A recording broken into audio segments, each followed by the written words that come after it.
السلام عليكم وأهلا وسهلا فيكم من جديد. أتمنى تكونوا بأفضل حال. في الدرس السابق تكلمنا عن الماتيريالز في برنامج الريفت، وأيضا تعرفنا على الماتيريال براوزر اللي هو متصفح المواد في البرنامج، وأيضا تعرفنا على الطريقتين اللي من خلالها نقدر نضع هذه الماتيريالز على مختلف أنواع الفاميليز في برنامج الريفت. الرابط ظاهر لك الآن على الشاشة، وتركت لك لينك الفيديو في الوصف.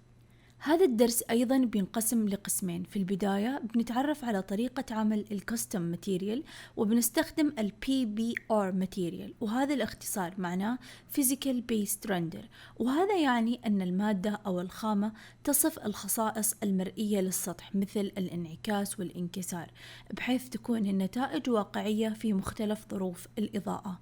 وفي الجزء الثاني بنتعلم كيف نستخدم أداة السبليت فيس، وهي أداة تسمح لنا نضع مواد مختلفة على نفس السطح سواء الوول أو فلور بطريقة سهلة وسريعة. نبدأ بالكستم ماتيريال. من الاركيتكتشر تاب نرسم فلور، ناخذ واحدة من أدوات الرسم، نرسم بس بأي مقاس، ونضغط على علامة الصح للفينش. بعدها نرسم وول، إما WA على الكيبورد اختصار الوول، أو إننا ناخذه من تحت الاركيتكتشر ريبن. نرسم وول حوالين هذا الفلور، ممكن نخليه مثلا 8 متر unconnected، وبعدها نحذف هذه التو وولز. نروح لل3D. بعدها نبدأ نشتغل على الماتيريالز. ممكن نغير الجرافيكس الرياليستيك، نحدد على هذه التو وولز، ونروح من القائمة البروبرتيز نروح الإديت تايب. قبل لا نبدأ نشتغل لازم نسوي دوبليكيت، ولو احنا مثلا نبغى نسوي كونكريت ممكن نسميها كونكريت.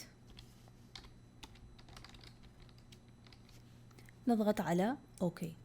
بعدها من الستركتشر نضغط على الإديت. بعدها نجي من الماتيريالز ونضغط هنا على الثري دوتس تحت الماتيريالز. بيفتح لنا الماتيريال براوزر. طبعا احنا تعرفنا عليه وعلى كل الخواص اللي هنا في الدرس السابق. نسوي create new materials من هذه الايكون، بعدها نضغط على slot ونسوي لها rename. ومن قائمة الابيرنس نسوي replace لهذه الاسيتس. نيجي هنا نضغط على هذه الايكون replace this asset، بيفتح لنا القائمة اللي هو الاسيت براوزر. وهنا من المهم ان نختار نفس الماتيريالز اللي احنا نبغى نبدأ نشتغل عليها. يعني لو احنا نبغى نسوي ماتيريال كونكريت نختار كونكريت، لو نبغى نسوي فابريك نختار واحدة من ماتيريالز الفابريك، او لو نبغى نسوي مثلا وود نبدأ بالوود. فنجي نفتح هذه اللايبراري من هذا السهم، ونروح بما اننا احنا بنشتغل على كونكريت نختار على الكونكريت. وطبعا في هنا من هذا السهم ممكن تفتحه فبيجيب لك انه مقسم لك اياها اكثر، لكن لو انت اخترت على الكونكريت من البداية بيجيب لك كل هذه الليستة. طبعا لو انتبهنا هنا في بعض الماتيريالز في الثمنيل او الصورة المصغرة في علامة كذا اورنج، لو جينا وقفنا عليها بيعطينا information. بيقول لك for improved rendering use a newer version appearance asset instead of this one. يعني لو تبغى ان الرندرينج يكون افضل، من الافضل انك ما تستخدم هذه الماتيريالز اللي عليها هذه العلامة. فنختار واحدة من الماتيريالز اللي ما عليها العلامة الأورنج، مثلا هذه، ونضغط على هذه الآيكون إننا نسوي لها replace. فكذا سوينا replace لهذه الماتيريال. خلاص نسكر هذه القائمة. طبعا من المهم قبل لا نشتغل على هذه الماتيريال إننا نسوي لها دوبليكيت من هذه الآيكون. وطبعا انتبه على طول هنا إنه الاسم بيتغير. نضغط duplicate this asset، فصارت هنا عندي رقم 1. ممكن نسميها بنفس الاسم اللي احنا نبغاه بحيث اننا نميز هذا الماتيريال. بعدها نبدأ هنا بالبارامترز، نيجي من عند الايمج ونضغط عليها. بيفتح لنا التكستشر اديتور، او ممكن انك تضغط من هنا على هذا اللينك بيفتح لك على طول انك تروح تجيب الماتيريال من المكان اللي انت حافظها فيه. في البداية هذه الماتيريالز اللي موجودة في الأوتوديسك انت بتروح وتقول له على مكان بالضبط الماتيريالز اللي انت حافظها، ومن الأفضل انك بعدين ما تغير مكان هذه الماتيريالز. يعني دائما لو انت تبغى الماتيريالز في الدوكيمنت تخليها كلها في الدوكيمنت، لكن لو انت بتحطها في البروجكت وبعدها غيرت مكان البروجكت بتضطر انك تسوي ريلينك لهذه الماتيريال بعدين. فنروح للديسكتوب، المكان اللي انا حافظة فيه الصورة، نروح للكاستم ماتيريال ونختار الكونكريت، نكبر الصور ونختار الصورة نفسها اللي هي هذه ونضغط على open. بعدها نضغط على نفس الصورة بحيث انه لو نبغى نغير المقاس، من هنا تغير السكيل، ممكن تجي وتفصل بين الويدث والهايت، تسوي اللينك وتغير المقاسات وتغير بعض الخصائص من هنا. بعدها نروح للرفنس، لو ما تبغى تغير شيء خلاص سوي دون. بعدها نروح للرفنس ونضغط نفس الشيء على هذه الصورة. ممكن برضو ان نختار ونضغط على اللينك مباشرة. بنروح لنفس المكان اللي فيه الماتيريالز، وبعدها هنا في اختيارين للرفنس. لو انت تبغى الماتيريال تكون فيها لمعة بتختار هذه الخامة او هذه الصورة السوداء، لكن لو تبغاها تكون رف ممكن تختار هذه الماب، لكن لو تبغى فيها لمعة ممكن تختار هذه. فنضغط على open، ونفس الشيء طبعا تضغط عليها لو تبغى تغير المقاس. من المهم انه صورة الامج نفسها للخامة والرفنس والبمب تكون كلها بنفس المقاس علشان تكون الماتيريالز محطوطة بالطريقة الصح. فهنا السكيل نفس ما هو، نضغط على done. بعدها نجي للبمب، نفتح هذه القائمة ونضغط على الصورة او اللينك مباشرة. فنروح لنفس المكان اللي فيه الماتيريال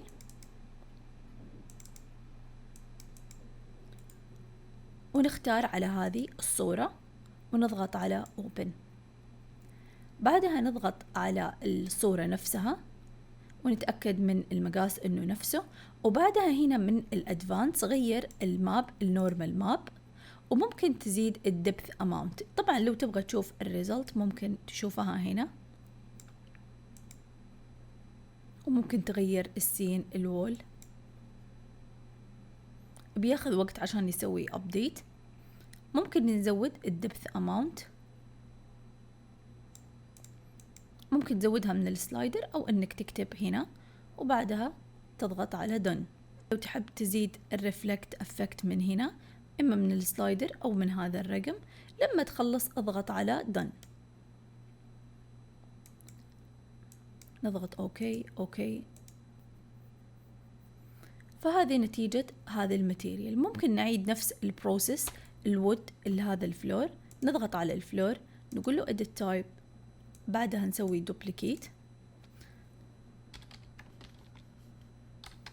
مثلا وود، نضغط على اوكي. بعدها من الإديت نضغط على هذه 3 دوتس، نسوي create new material، نسوي لها rename.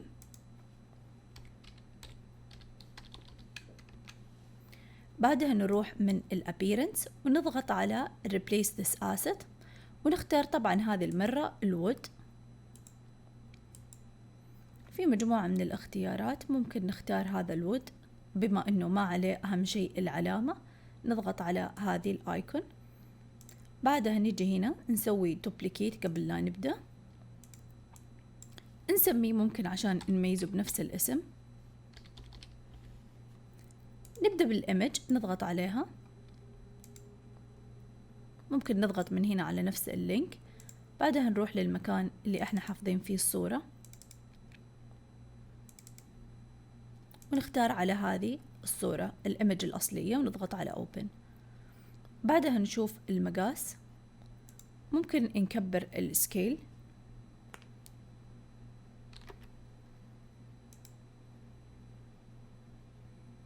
ونضغط على done. بعدها نروح من الرفنس ونضغط على اللينك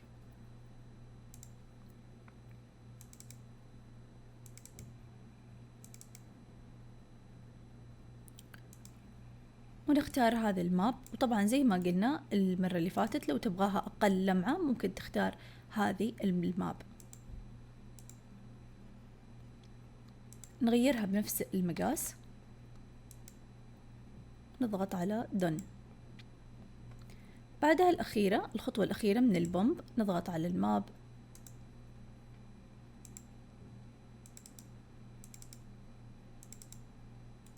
ونختار هذه الماب ونضغط على done. نروح للأدفانس ونغيرها لنورمال ماب. بعدها ممكن نزيد الدبث amount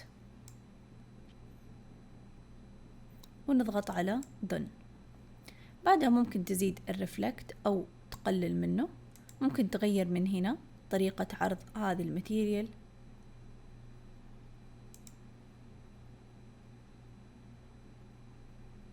بس بياخذ وقت يسوي update. ممكن خلاص نقول له اوكي اوكي اوكي.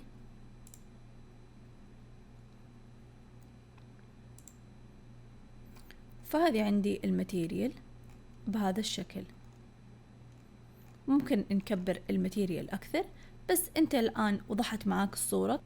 فهذه هي الطريقة اللي تسوي فيها Physical Based Rendering Materials in Revit.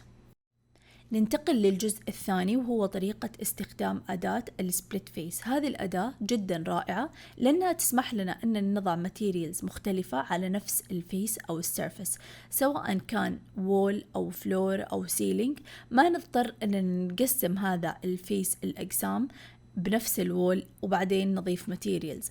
يعني دائما أشوف من المستخدمين لما يجوا يستخدموا البرنامج مثلا في فلور وعنده مثلا أي تصميم مختلف، فعنده هذا الجزء الأول يرسمه، وبعدها قبل لا يطلع من الأداة يجي يفرغ للماتيريال الثانية بهذه الطريقة.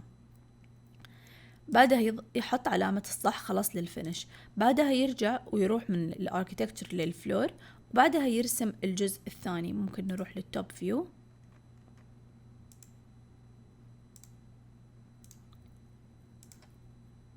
فكثير أشوف أشخاص يستخدمون البرنامج بهذه الطريقة، فعنده هذا الجزء الأول يحط عليه ماتيريال، وبعد هذا الجزء الثاني نضغط على التاب بحيث أنه يحط عليه ماتيريال مختلفة. بس ما أنت مضطر تسوي كذا لو بتستخدم الأداة. نحذف هذا. يعني لو مثلا عندك كيتشن هنا وعندك مثلا بارت فيه موزايك، فكل اللي عليك تسويه بكل سهولة انك تروح للموديفاي تاب. بعدها تستخدم هذه الأداة اللي هي السبليت فيس، تضغط عليها، اختصارها زي ما هو باين لك SF. نضغط عليها. بعدها نجي ونرسم أي شكل احنا محددين، مثلا نبغاه على هذا الوول، فنجي نضغط عليه. بعدها نرسم الشكل اللي احنا نبغاه. يعني لو قلنا مثلا عندنا الموزايك بهذا المكان أو حتى للأخير، مثلا بأي مقاس بأي شكل، مجرد انك ترسم وبعدها تضغط على علامة الصح، فصار عندك هذا جزء مختلف. فلو رحنا من الموديفاي بعدها نروح للبينت PT على الكيبورد ونختار اي ماتيريال. مثلا نجي اللي هنا، هذه كلها ماتيريال وود، بس للمثال انه نجي ونضغط عليها، فصارت عندي هنا ماتيريال مختلفة.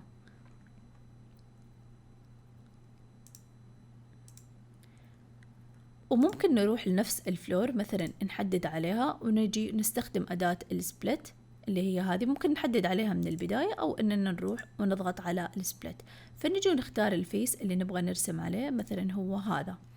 بعدها نختار الفيس هذا وبعدها نرسم عليه أي رسمة، مثلا هنا عشان نحط عليه ماتيريال مختلفة. نضغط على علامة الصح، فصار لي هذا مكان أقدر أحط عليه ماتيريال ثانية. نروح لأداة البينت. لو في ماتيريال نبغاها وما لقيناها هنا، ممكن نروح ونضيفها من قائمة المانج. نروح للمانج، بعدها نروح للماتيريالز، ومن هنا بيفتح لنا هذه الماتيريال براوزر. نروح للأسيت أو نروح create مثلا new material، أو إنه نروح نسوي إما create new material ومن الأسيت نسوي لها replace، أو إنه ندخل على اللايبراري من هنا. وبعدها في عندنا هنا materials مختلفة زي ما شفنا في الدرس اللي فات. ممكن نروح للستون وبعدها نختار مثلا هذه الماتيريالز الماربل، يكون عندي موجود هنا. بعدها نضغط على اوكي. الآن بنلاقيه موجود في قائمة البينت. نروح الموديفاي، بعدها نروح للبينت، فبيكون عندي موجود هنا. نختار عليه وبعدها نجي نلون هذا المكان. فبكذا نقدر انه نحط ماتيريالز مختلفة على نفس الفيس بدون ما انه نقسم احنا نفس الوول او الفلور لعدة اقسام. يب، وهذا كل شيء لدرس اليوم. أتمنى يكون سهل واضح بسيط ومفيد. بالنسبة للبي بي آر ماتيريالز، حطيت لك في الوصف مجموعة من أفضل المواقع اللي فيها هذا النوع من الماتيريال. بكل هذه المواقع في ماتيريالز مجانية وفي باشتراكات أو بفلوس.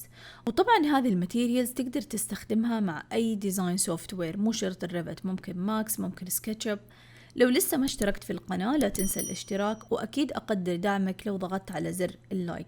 لو عندك أي سؤال أو استفسار اكتب لي في التعليقات. أترككم أنا هنا في أمان الله.